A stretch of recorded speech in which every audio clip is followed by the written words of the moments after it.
مقدس مقامات ایسی جگہیں ہوتی ہیں جن کا انسان کی روح سے تعلق ہوتا ہے، اور ان مقامات کے ساتھ انسان کا ایک روحانی جذبہ وابستہ ہوتا ہے۔ قادیان وہ سرزمین ہے جس کو اللہ تعالیٰ نے اپنے پاک مسیح کے لیے چنا۔ اسی جگہ آپ علیہ السلام نے اپنا بچپن، جوانی اور بڑھاپے کا زمانہ گزارا۔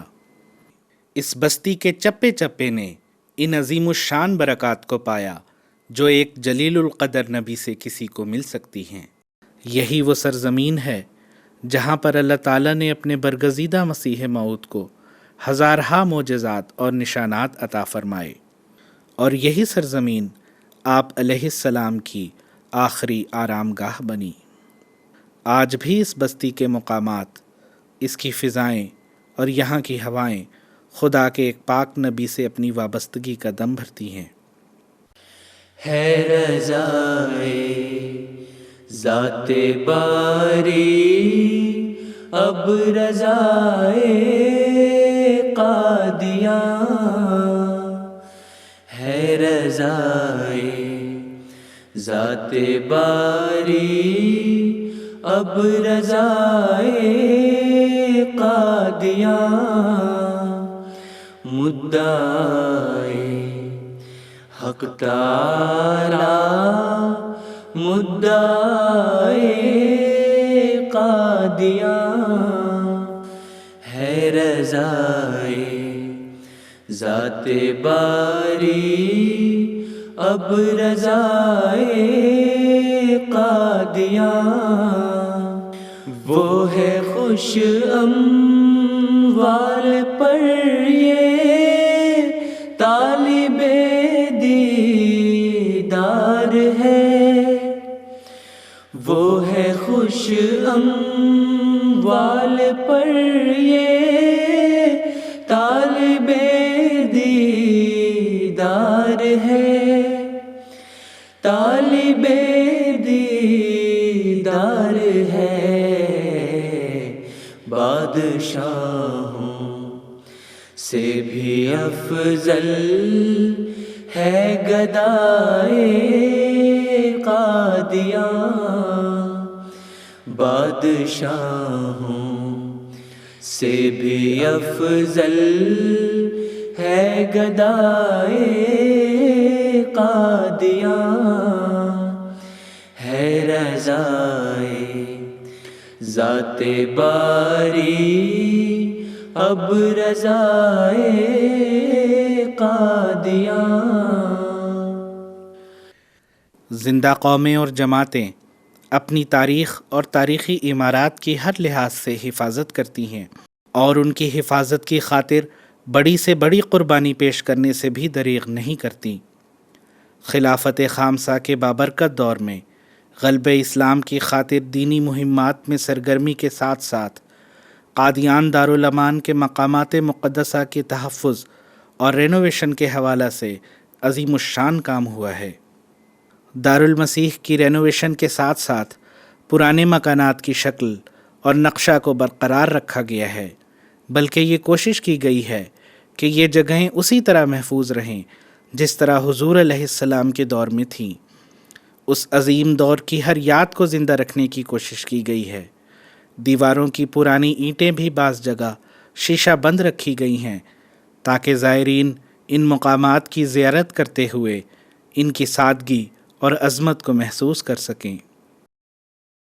جہاں پر ایسے مقدس بزرگ آتے ہیں، انبیاء اور مرسل آتے ہیں، وہ مقامات مقدس ہو جاتے ہیں، وہ ماحول مقدس ہو جاتا ہے، اور قرآن مجید نے ایسے مقامات کا نام شاعر اللہ رکھا ہے جن کو دیکھ کے اللہ کی یاد آتی ہے کہ اس آنے والے مقدس بزرگ نے اپنی زندگی کے دن یہاں کاٹے، یہاں سانسیں لیں، یہاں ہزاروں صفحات پر مشتمل کتابیں لکھیں، دن رات اللہ تعالیٰ کے حضور گریہ وزاری کی، اور اس کی سینکڑوں دعائیں یہاں قبول کی گئیں، اور یہ وہ مقدس مقامات ہیں جہاں اس کی طرف اللہ تعالیٰ کی طرف سے وحی نازل ہوتی رہی اور الہامات نازل ہوتے رہے۔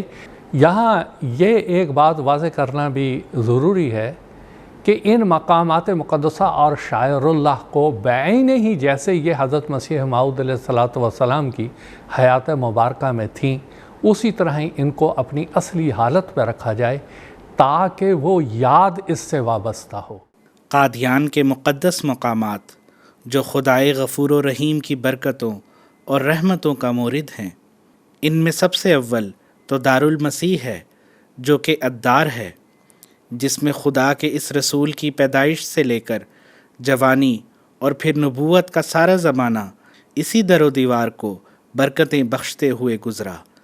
نہ جانے کس کس دروازے سے خدا کے فرشتے اس مقدس کے پاس حاضر ہو کر ان مقامات کو منور و متبرک کرتے ہوں گے۔ دارالمسیح کا یہ وہ کمرہ ہے جہاں حضرت اقدس مسیح موعود علیہ الصلوۃ والسلام کی ولادت باسعادت ہوئی۔ اس کمرے کو رینوویٹ کر کے اس کی اصل حالت میں محفوظ کر لیا گیا ہے۔ بیت الریاضت بھی اسی جگہ ہے جہاں حضرت اقدس مسیح موعود علیہ الصلوۃ والسلام نے الہی اشارات کے تابع 8-9 ماہ کے عرصہ کے روزوں کا مجاہدہ کیا۔ عبادات و ریاضت بھی اسی کمرے میں ہوتی رہیں، اور ان روزوں کے عجائبات کے نتیجہ میں لطیف کشوف ہوئے کہ جن میں گزشتہ انبیاء کی ملاقاتیں اور اولیاء امت سے باتیں ہوئیں، اور عین بیداری کی حالت میں حضور صلی اللہ علیہ وسلم کو دیکھا۔ یہاں رکنے سے دل کو سکون اور روح کو تسکین نصیب ہوتی ہے، اور یہ مقامات مسیحی انفاس قدسیہ سے معطر ہیں جس کی خوشبو روح کو تازگی اور ایمان کو تقویت بخشتی ہے۔ یہ وہ کنواں ہے جو الدار کے صحن میں واقع ہے۔ حضرت اقدس مسیح موعود علیہ الصلوۃ والسلام کے زمانہ میں جب آپ کے مخالف رشتہ داروں نے پانی بند کر دیا تھا، اس وقت حضرت اقدس مسیح موعود علیہ الصلوۃ والسلام نے احباب جماعت کو خصوصی مالی قربانی کی تحریک فرمائی اور یہ کنواں کھدوایا۔ الدار کی رینوویشن کے دوران اس کنویں کو دوبارہ اصل حالت میں محفوظ کر لیا گیا ہے تاکہ یادگار رہے۔ یہ مسجد مبارک ہے۔ خدا تعالیٰ کے الہام میں یہ جگہ برکت دہندہ اور برکت یافتہ ٹھہری۔ مسجد مبارک کی تعمیر ایک تاریخ ساز واقعہ ہے۔ یہ وہ زمانہ تھا جب حضرت اقدس مسیح موعود علیہ الصلوۃ والسلام خلوت سے جلوت میں تشریف لا چکے تھے۔ تصنیفات کا سلسلہ زوروں پر تھا، لوگوں کا آپ علیہ السلام کی طرف رجوع ہو رہا تھا۔ اللہ تعالیٰ نے اپنے حکم سے اس مسجد کی بنیاد رکھوانے کا انتظام فرمایا۔ حضرت خلیفۃ المسیح الخامس ایدہ اللہ تعالیٰ بنصرہ العزیز کے بابرکت دور خلافت میں مسجد مبارک کی رینوویشن کی گئی ہے۔ نیز چھت پر جہاں حضرت اقدس مسیح موعود علیہ الصلوۃ والسلام اپنے اصحاب کے ہمراہ تشریف فرما ہوتے تھے، وہاں شاہ نشین کے مقام پر سنگ مرمر کا ایک بینچ رکھا گیا ہے۔ اسی مسجد سے ملحق بیت الفکر موجود ہے، جس کی عظمت اور شوکت کے بارے میں حضور اقدس علیہ الصلوۃ والسلام کو الہام ہوا۔ الم نجعل لک سہولۃ فی کل امر بیت الفکر و بیت الذکر ومن دخلہ کان آمنا۔ پھر اسی مسجد کے قریب ہی وہ حجرہ ہے جو بیت الدعا کے نام سے موسوم ہے، جو حضور علیہ الصلوۃ والسلام نے غلبہ اسلام کے لیے متضرعانہ دعاؤں کی خاطر تعمیر کروایا۔ آج بھی یہ حجرہ اسی شکل میں موجود ہے۔ یہ کمرہ جو مسجد مبارک کے پہلو میں واقع ہے، اس کو سرخی کے چھینٹوں کے نشان والا کمرہ کہا جاتا ہے۔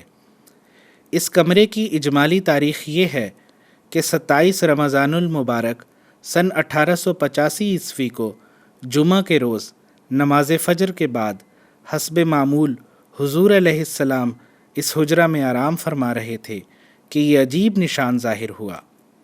حضور علیہ السلام نے عالم کشف میں دیکھا کہ قضاء و قدر کے کچھ معاملات آپ اللہ تعالیٰ کے حضور پیش کر رہے ہیں، جس پر اللہ تعالیٰ نے اپنے دستخط ثبت کرنے کے لیے قلم کو سیاہی میں ڈبویا اور زائد سیاہی کو چھڑکا تو اس کے قطرات ظاہری طور پر آپ علیہ السلام کے کرتے پر بھی گرے۔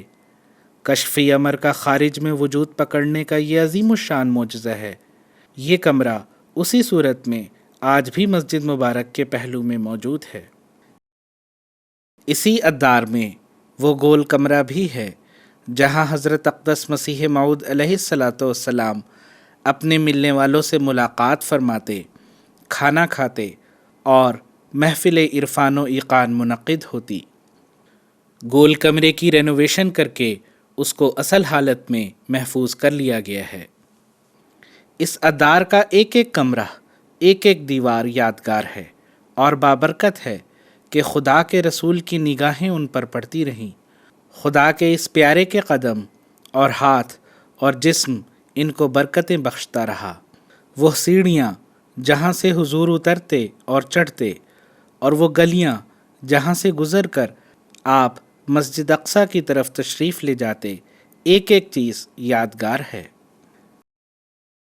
مسجد اقصیٰ حضرت اقدس مسیح موعود علیہ الصلاۃ والسلام کے والد ماجد حضرت مرزا غلام مرتضیٰ صاحب نے تعمیر کروائی۔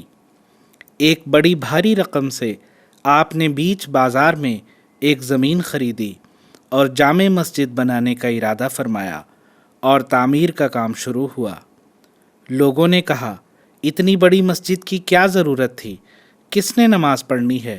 اس مسجد میں تو چمگادڑ ہی رہا کریں گے۔ مگر کس کو معلوم تھا کہ ایک زمانہ آنے والا ہے جب حضرت مسیح موعود علیہ الصلاۃ والسلام کے عشاق اور آپ کے گرویدہ اس مسجد کو ہمیشہ آباد رکھیں گے اور یہ مسجد غیر معمولی وسعت اختیار کرتی چلی جائے گی۔ اسی مسجد کے قدیمی حصہ میں عید الاضحیٰ کے موقع پر حضرت اقدس مسیح موعود علیہ الصلاۃ والسلام نے ارتجالی طور پر عربی زبان میں خطبہ ارشاد فرمایا، جو جماعتی تاریخ میں خطبہ الہامیہ کے نام سے معروف ہے۔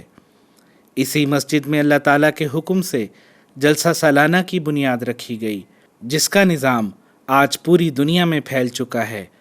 حضرت خلیفۃ المسیح الخامس ایدہ اللہ تعالیٰ بنصرہ العزیز کے بابرکت دور میں مسجد اقصیٰ کی توسیع کے ساتھ ساتھ رینوویشن کا بھی کام ہوا ہے۔ ایک طرف تو مسجد کے لیے 3 منزلہ بڑے بڑے ہال تعمیر ہوئے ہیں جن سے غیر معمولی طور پر مسجد وسیع ہو چکی ہے، اور دوسری طرف مسجد اقصیٰ کے قدیمی حصے کو رینوویٹ کیا گیا ہے۔ جنوبی جانب بنے قدیمی گنبدوں کی طرح مسجد کے شمالی جانب بھی بالکل ویسے ہی خوبصورت گنبد تعمیر کیے گئے ہیں۔ تعمیر کا کام ابھی جاری ہے۔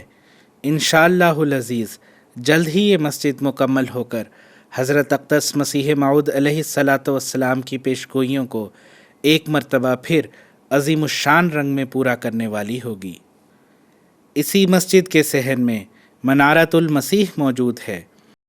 اس مینارہ کی اصل شان اور رتبہ اس بات پر ہے کہ یہ رسول کریم حضرت محمد مصطفیٰ صلی اللہ علیہ وسلم کی ایک پیشگوئی کا عملی مظہر ہے۔ اللہ تعالیٰ کے حکم پر حضرت اقدس مسیح موعود علیہ الصلاۃ والسلام نے اپنے دست مبارک سے اس مینارہ کی بنیاد رکھی اور اس کی تعمیر خلافت ثانیہ میں تکمیل کو پہنچی۔ حضور انور کی خصوصی توجہ اور رہنمائی میں اس سفید منارۃ المسیح کو اس کی شان اور رتبہ اور اس کی تعمیر کے مقصد کو پورا کرنے کے لحاظ سے اور اس کو خوبصورت رکھنے اور پریزرو رکھنے کا ہر انتظام کیا گیا ہے۔ یہ وہ جگہ ہے جہاں پر مدرسہ احمدیہ کی بلڈنگ واقع تھی، جہاں تبلیغ اسلام کے لیے مبلغین تیار ہوتے تھے۔ اس عمارت کے متعلق احرار نے یہ کہا تھا کہ یہاں الو بولیں گے اور اس کی اینٹ سے اینٹ بجا دیں گے، لیکن آج اس عمارت کو دیکھیں کہ یہ کیسی خوبصورت اور روشن دکھائی دیتی ہے۔ مدرسہ احمدیہ کی قدیمی عمارت کو سیدنا حضرت خلیفۃ المسیح الخامس ایدہ اللہ تعالیٰ بنصرہ العزیز کی منظوری سے رینوویٹ کیا گیا ہے، اور اس جگہ دفاتر صدر انجمن احمدیہ قائم ہیں جو دن رات خدمت اسلام کے لیے مصروف عمل ہیں۔ حضرت خلیفۃ المسیح الاول رضی اللہ تعالیٰ عنہ اپنی آخری علالت میں صاف آب و ہوا کی خاطر کوٹھی دارالسلام میں واقع حضرت نواب محمد علی خان صاحب رضی اللہ تعالیٰ عنہ کے مکان میں فروکش ہوئے۔ اسی مکان میں حضرت خلیفۃ المسیح الاول رضی اللہ تعالیٰ عنہ نے اپنی زندگی کے آخری ایام گزارے اور یہیں آپ کی وفات ہوئی۔ حضرت خلیفۃ المسیح الخامس ایدہ اللہ تعالیٰ بنصر العزیز کی منظوری سے اس جگہ کی رینوویشن عمل میں لائی گئی اور اس جگہ جماعت احمدیہ کی تاریخ پر مشتمل النور نمائش قائم ہے۔ سیدنا حضرت اقدس مسیح موعود علیہ الصلاۃ والسلام کا یہ مبارک طریق تھا کہ اصحاب کے ہمراہ سیر کے لیے قادیان سے باہر مختلف جہات میں تشریف لے جایا کرتے تھے اور اکثر اپنے باغ واقع بہشتی مقبرہ میں بھی تشریف لاتے اور اپنے اصحاب میں تشریف فرما ہو کر روحانی علمی پرمعارف خطاب فرماتے اور دربار شام لگا کرتا۔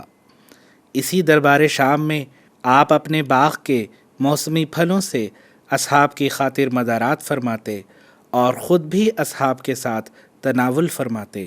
حضور علیہ الصلاۃ والسلام جس چبوترہ پر تشریف فرما ہوتے تھے اسے شاہ نشین کے نام سے موسوم کرتے ہیں۔ تقسیم ملک کے بعد اس چبوترے کی جگہ پر ایک کمرہ تعمیر کر دیا گیا تھا۔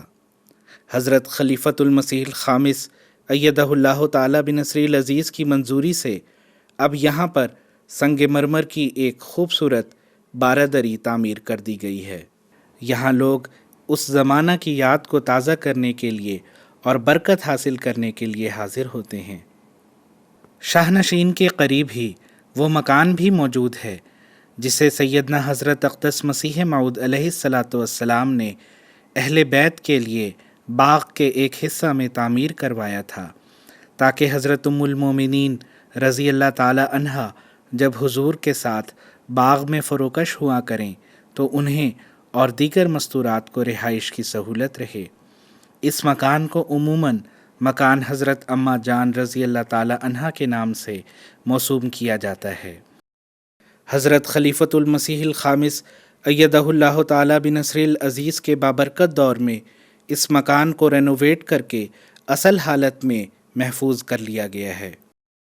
بہشتی مقبرہ سے متصل ہی وہ مقام ہے جہاں اللہ تعالیٰ نے اپنی دوسری قدرت یعنی خلافت کو ظاہر فرمایا اور حضرت اقدس مسیح موعود علیہ الصلاۃ والسلام کے وصال کے بعد جماعت احمدیہ میں خلافت علی منہاج النبوت کو قائم فرمایا۔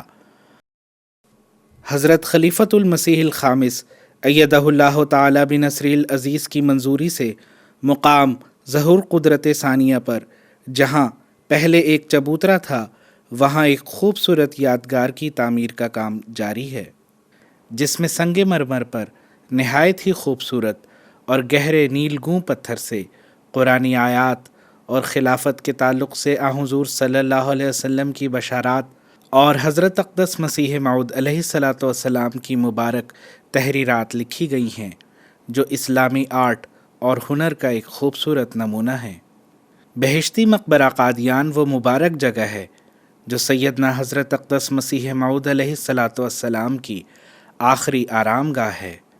نبی اکرم حضرت محمد مصطفیٰ صلی اللہ علیہ وسلم کے ارشاد کی تعمیل میں مسیح آخر الزماں کو سلام عرض کرنے کے لیے آپ کے عقیدت مند یہاں حاضر ہوتے ہیں اور سلام عرض کرتے ہیں اور اللہ تعالیٰ کے حضور غلبہ اسلام کے لیے پرسوز دعائیں کرتے ہیں۔ حضرت اقدس مسیح موعود علیہ الصلاۃ والسلام فرماتے ہیں، مجھے ایک جگہ دکھلا دی گئی کہ یہ تیری قبر کی جگہ ہوگی۔ ایک فرشتہ میں نے دیکھا کہ وہ زمین کو ناپ رہا ہے، تب ایک مقام پر اس نے پہنچ کر کہا کہ یہ تیری قبر کی جگہ ہے۔ پھر ایک جگہ مجھے ایک قبر دکھلائی گئی کہ وہ چاندی سے زیادہ چمکتی تھی اور اس کی تمام مٹی چاندی کی تھی۔ تب مجھے کہا گیا کہ یہ تیری قبر ہے، اور ایک جگہ مجھے دکھلائی گئی اور اس کا نام بہشتی مقبرہ رکھا گیا اور ظاہر کیا گیا کہ وہ ان برگزیدہ جماعت کے لوگوں کی قبریں ہیں جو بہشتی ہیں۔ حضرت خلیفۃ المسیح الخامس ایدہ اللہ تعالیٰ بنصرہ العزیز کی منظوری سے احاطہ خاص میں مزار مبارک کے ارد گرد فرش پر سنگ مرمر لگایا گیا ہے اور بہشتی مقبرہ کی قبور کے تمام کتبہ جات کو محراب نما ایک جیسی شکل دی گئی ہے۔ اس کے علاوہ قادیان میں اور بہت سی مقدس اور بابرکت جگہیں ہیں۔ قادیان کی تو ساری بستی ہی مقدس اور بابرکت ہے کہ خدائے ذوالعرش کے پیار کی نظر اس پر ہے۔ وہ گلیاں اور کوچے بابرکت ہیں کہ جس کے ذروں نے مسیحا کے قدم چومے۔ قادیان کی عمارتیں، گلیاں، محلے یہ سب برکتوں سے معمور ہیں اور دیکھنے والوں اور اس کی زیارت کرنے والوں کو بھی برکت بخش رہی ہیں۔ ملائکہ کا نزول اب بھی ان جگہوں پر ہوتا ہے۔ خدا کے پیار کی نظر اب بھی اس پر پڑتی ہے کہ یہ کرموں والی اچھی بستی ہے۔